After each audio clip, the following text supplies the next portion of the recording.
Panorama group, जो सोचता है वो करता है। आपके अपने सपनों का आशियाना।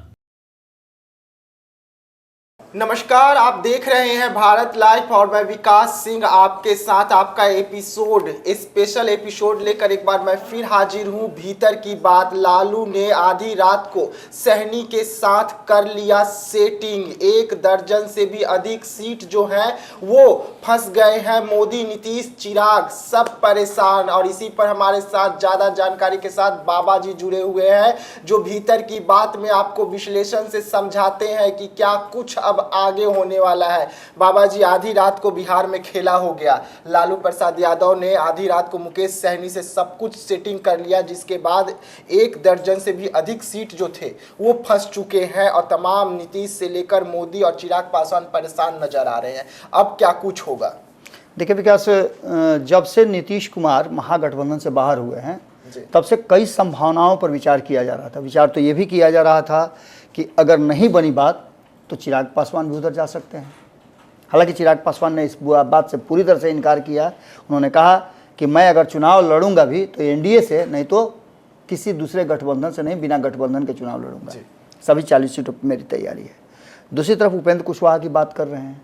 उपेंद्र कुशवाहा भी अंत तक ये पता नहीं चल रहा था कि उनके साथ क्या कुछ होगा, लेकिन खैर उपेंद्र कुशवाहा के साथ जो समीकरण बना, उस समीकरण में उपेंद्र कुशवाहा ने अपने आप को फिट समझ लिया।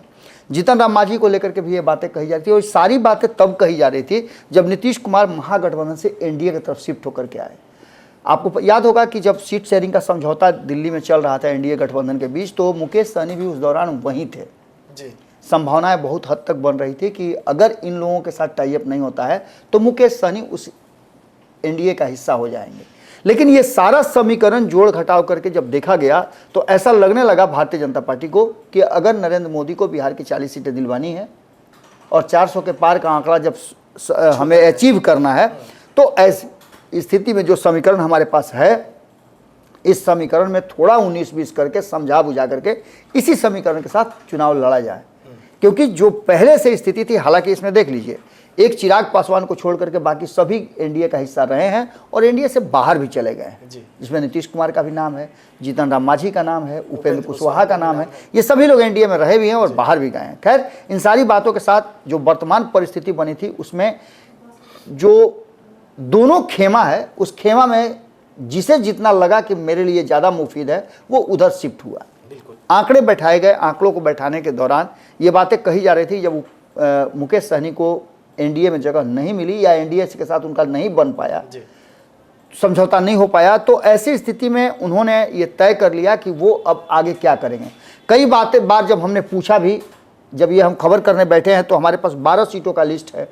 इन सीटों पर हम बताएंगे कि मुकेश सहनी को कौन सी सीट मिली है। लेकिन आधी रात को जब लालू प्रसाद को भी ये समझ में आ गया कि नरेंद्र मोदी का ऑरा अभी खत्म नहीं हुआ है और 40 सीट पे उम्मीदवार नहीं नरेंद्र मोदी लड़ रहे हैं, तो नरेंद्र मोदी जब इतना बड़ा नाम हो गया है और उनके पीछे ये वोट बैंक पीछे पीछे चल रहा है, तो क्यों ना एक और वोट बैंक को अपने साथ जोड़ करके अपने वोट बैंक में इजाफा किया जाए।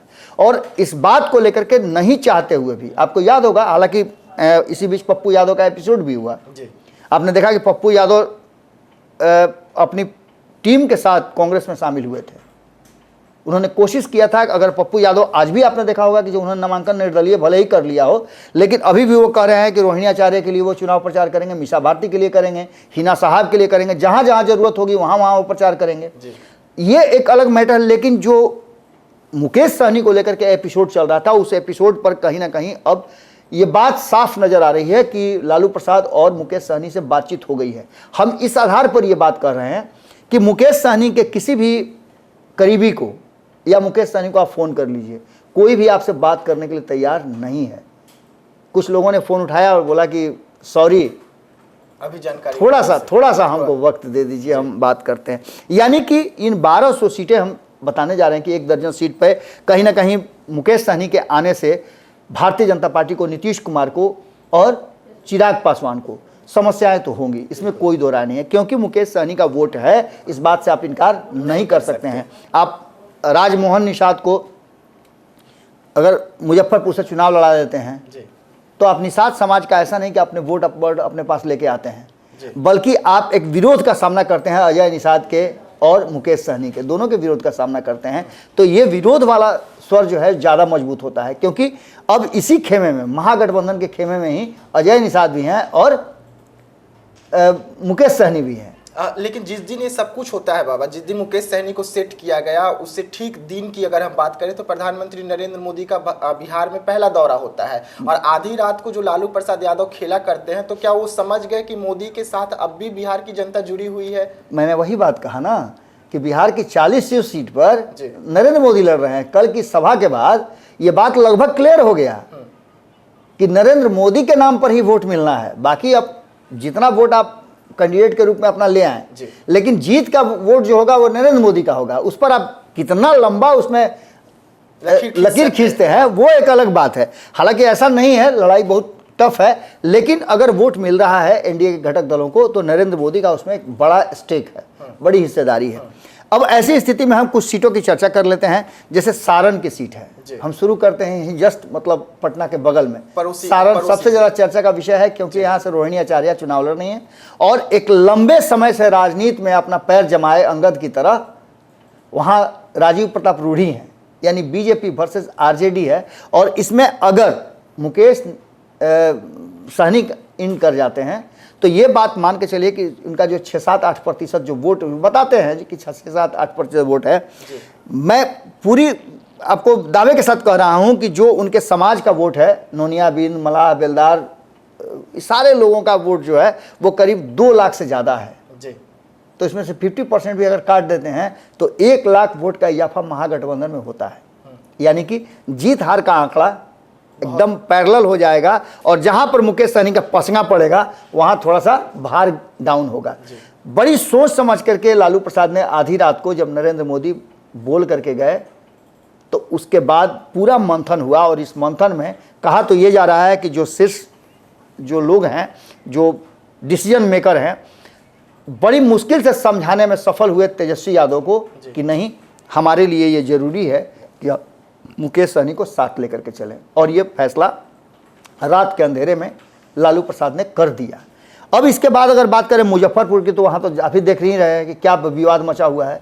एक तरफ जहाँ अजय निषाद इधर शामिल हो गए हैं कांग्रेस में, चुनाव लड़ेंगे ही लड़ेंगे, क्योंकि ये सीट भी आपको पता है कि मिल चुका है, नहीं पार्टी के लिए बागी हो गए। बिल्कुल, ये सीट मिल चुका है। तो ऐसी स्थिति में ये सीट जो कांग्रेस को मिल गया, तो यहाँ मुकेश सहनी, जो दोनों धुर विरोधी हुआ करते थे, मुकेश सहनी वर्सेस अजय निषाद, आपने देखा होगा, खूब देखा होगा। ये यूपी चुनाव से पहले शुरू हुआ था और वहाँ से आकर के अभी तक ख़त्म नहीं हुआ था। मैंने उनके रिजाइन करने से भाजपा के जस्ट पहले उनके पिताजी के साथ भी ऐसा रहा है। उन्होंने भाजपा और राष्ट्रीय जनता दल, अन्य दलों से अपना संबंध रिश्ता रखा है, इसमें कोई दो राय नहीं है।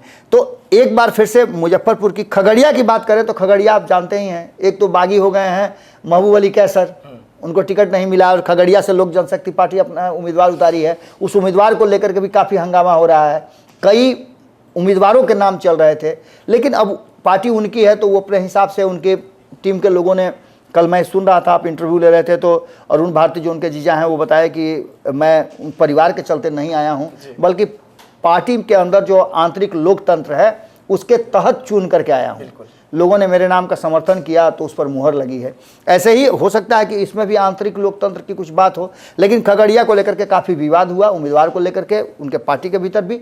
और अंततः आपको बता दें कि खगड़िया में लेफ्ट चुनाव भले ही लड़ रही हो, लेकिन अगर ये गठबंधन हो जाता है मुकेश सहनी वाला, जैसा कि लग रहा है कि हो गया है, तो ऐसी स्थिति में खगड़िया भी प्रभावित कर सकता है और लोक जनशक्ति पार्टी को मुश्किलें हो सकती हैं। बात दरभंगा की करें तो दरभंगा में मुकेश सहनी का अच्छा खासा होल्ड है। दरभंगा में सहनी समाज के बहुत से भारी संख्या में लोग हैं। यहाँ भी भारतीय जनता पार्टी बनाम आरजेडी है, तो यहाँ भी मदद मिल सकती है मुकेश सहनी के इस खेमे में आने से। उजियारपुर की बात करें तो वहाँ जम के चल रहा है विरोध। अब उजियारपुर वाली बात आप समझ ही सकते हैं कि उजियारपुर में नित्यानंद राय का खुलकर विरोध हो रहा है और यहाँ बहुत हद तक प्रभावित करते हैं सहनी समाज के लोग। तो राष्ट्रीय जनता दल के साथ अगर मुकेश सहनी आते हैं तो राष्ट्रीय जनता दल बनाम जो बीजेपी है उस लड़ाई में कहीं ना कहीं कॉन्टेस्ट खड़ा कर सकते हैं मुकेश सहनी। बात अगर समस्तीपुर की करें तो यहाँ भी वही स्थिति है, एलजेपी चुनाव लड़ रही है। एकदम यंग ब्लड को खड़ा किया गया है, शांभवी चौधरी को। अब शांभवी चौधरी के विरुद्ध में जो कांग्रेस की लड़ाई है, इस लड़ाई में भी मुकेश सहनी की एक बड़ी भूमिका हो सकती है। मुकेश सहनी की इतनी बड़ी भूमिका हो सकती है कि वो जीत हार के फैसले पर अपना असर डाल सकते हैं। बात अगर पूर्वी चंपारण की करें तो यहाँ भी वो प्रभावित कर सकते हैं। बात अगर वाल्मीकि नगर की करें तो यहाँ तो अब जानते ही हैं कि यहाँ भी अच्छे खासे संख्या में सहनी समाज के लोग हैं, पहले भी इस बात को देखा जा चुका है। शिवहर की बात करें तो यहाँ भी जो माहौल चल रहा है, उस माहौल में एक तो पहले से ही नाराजगी चल रही है एनडीए के प्रति, क्योंकि वहाँ दोनों ही जगह वैसे उम्मीदवार थे, दोनों को हटा दिया गया है। तो यहाँ भी फायदा मिल सकता है, एनडीए के खिलाफ यहाँ लग सकता माहौल बन सकता है। बात अगर पूर्वी चंपारण की करें तो पूर्वी चंपारण में उम्र को लेकर के भी बहुत सारी बातें चल रही थी। हालांकि राधा मोहन सिंह जो वहाँ से एमपी हैं, वो लंबे समय से चुनाव जीतते आ रहे हैं, लगभग हमको लगता है कि 5-6 चुनाव तो वो जीत चुके हैं। तो अब ऐसी स्थिति में यहाँ भी लड़ाई कॉन्टेस्ट मजबूत होने वाला है। अगर आते हैं तो यहाँ भी संभावित उम्मीदवार कहा जा रहा है कि अब तक तय नहीं हुआ, ये सीट जो है आरजेडी के खेमे में गया है। और याद होगा आपको कि हम शुरू से बता रहे हैं कि 26 सीटें जो आरजेडी ने रखा है, उसमें से 3-4 सीटें इधर उधर कर सकती है किसी भी विकट परिस्थिति में। वो सीट अपने पास उसने इसलिए रखा है कि मौका आने पर उस सीट पर वो अपने हिसाब से उम्मीदवार या फिर गठबंधन के और साथियों को जोड़ सकती है, वो रिजर्व करके अपने पास रखती बिल्कुल। है। बात झंझारपुर की करें तो यहाँ भी आप समझ ही रहे हैं कि झंझारपुर में भी लड़ाई टफ हो जाएगी यदि मुकेश सहनी साथ आते हैं, और कहा तो ये जा रहा है कि मुकेश सहनी खुद यहाँ से चुनाव लड़ेंगे। बात वैशाली की करें तो यहाँ भी कॉन्टेस्ट बहुत तगड़ा है।